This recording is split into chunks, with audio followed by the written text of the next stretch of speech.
Hi everybody, welcome back. My name is Debbie Walsh. This is Choose Peace, Love, and Happiness. I created this channel to share self-help information with others to assist on the healing journey, right?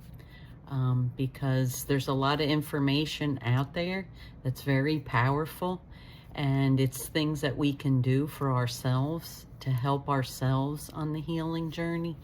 And when I was going through my healing journey, I found these things as a result of my journey, and a lot of people aren't aware of it and don't know about it. So I thought I should share what I learned to help others. So that's the reason for the channel.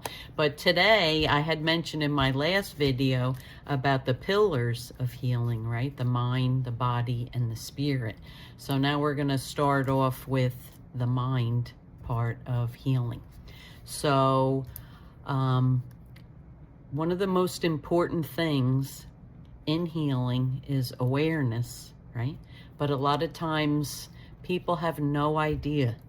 They have no idea about what they think, how they think, what they remunerate on, what they don't, what their beliefs are. They just basically have no idea. And a lot of people think that they're at the mercy of other people and what other people are doing and what other people are saying and what other people are behaving that causes them to be upset, whatever it is, whatever their emotional, challenges. They're thinking that it's outside themselves and that it comes from other people.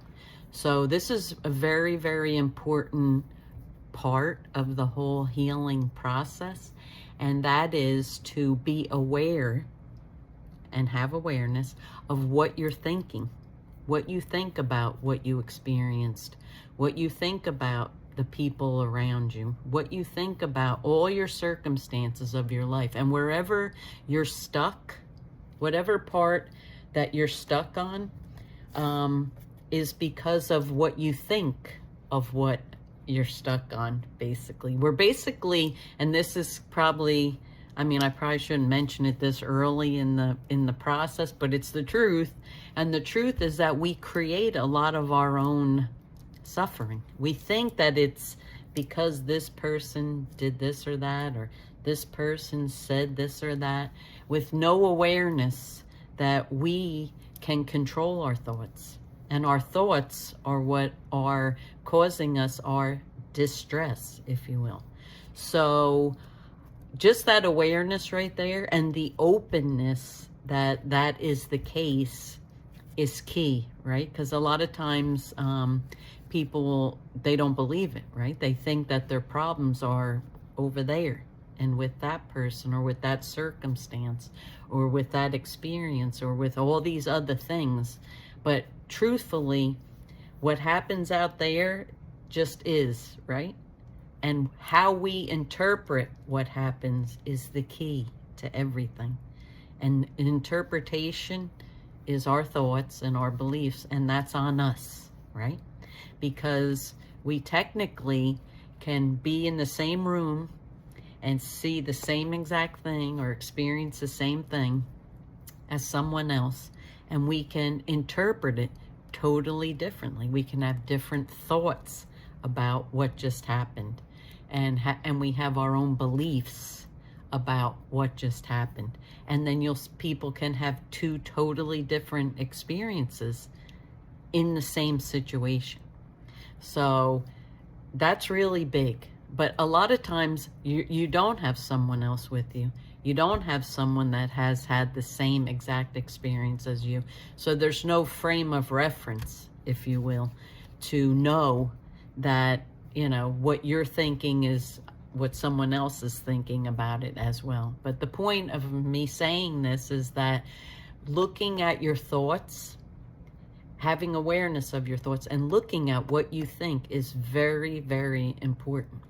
So how do we do that? How do we look at what we're thinking? How do we dig deeper to find out where we're getting distressed, if you will, or where we're creating an emotional response to something, right? So the suggestion normally is, and in a lot of,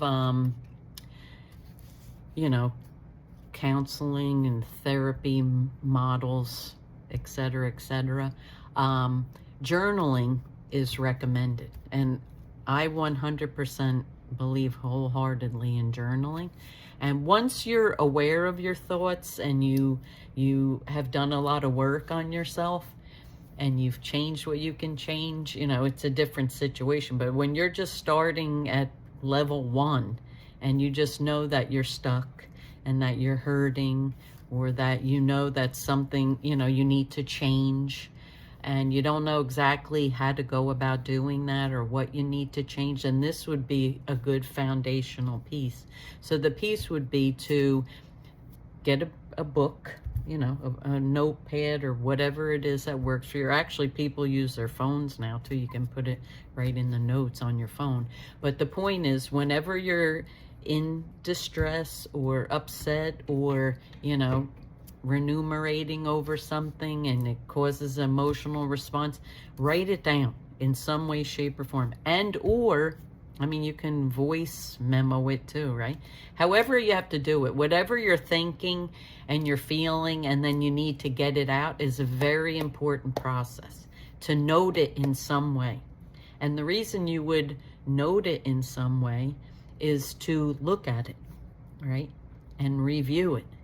And to see, it's very clear to me because I've been doing this for 20 some odd years. I mean, with myself, but then I totally pick up on it with others, right? They don't know, but when I sit and I talk with people, I know just based upon what they're saying and how often they say it and the circumstances around it, right? So I would recommend, and I'm just, for this video only, I would recommend, and of course you don't have to do it. This is just a suggestion as part of the first pillar of healing with the mind, is to journal. And I would suggest like 30 days, if you can do it, to just make a note of each day, whatever, you know, triggers you or whatever experience you're having, just even if it's just one occurrence per day or some type of note per day about how you're feeling, what you're feeling. And it would be beneficial if it's when you're like upset about something or stuck with about something, right? And you're feeling a certain way that you don't want to feel. Those are the ideal circumstances to write it down or to voice memo it, or however you can capture that moment in time, and then do it for 30 days. And then the key is you can look at it yourself after the 30 days and see if you see any, you know, similarities with each experience, and maybe you won't. But I mean, I'm available to help in that process if you need that help, because that is very key, to look at what we're thinking about, what we're continuing to, it's like hitting a brick wall, right? You just keep hitting the brick wall, you keep hitting the brick wall, and you don't know why you're hitting the brick wall. And it's uncovering and it's digging deep as to what's going on, right? And that's just a part of it. It's not everything, right? Nothing is a one and done and that's it. It's digging deep in the layers of your experiences and where changes can be made to move you forward on the healing journey. So that's kind of it for this video today. I'm going to suggest that you do that, to journal. If you want help with what you've journaled, I'm open to that. I have my information in the description box below with my email and contact information. And you know, I could probably do like a complimentary review of what you journaled to give you an idea, so that you have some idea like moving forward. Okay, so I'll leave it at that. Okay, so that's one of the pieces of our first pillar for the mind. And You know, leave any comments down below, feedback, whatever, like, share, subscribe, whatever you're moved to do. And hopefully this helps someone. That's the goal.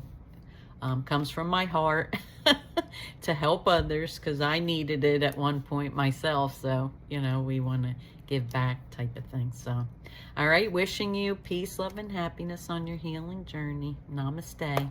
I'll see you in the next video on the mind as the first pillar of our healing process. Have a good day. Bye. Namaste.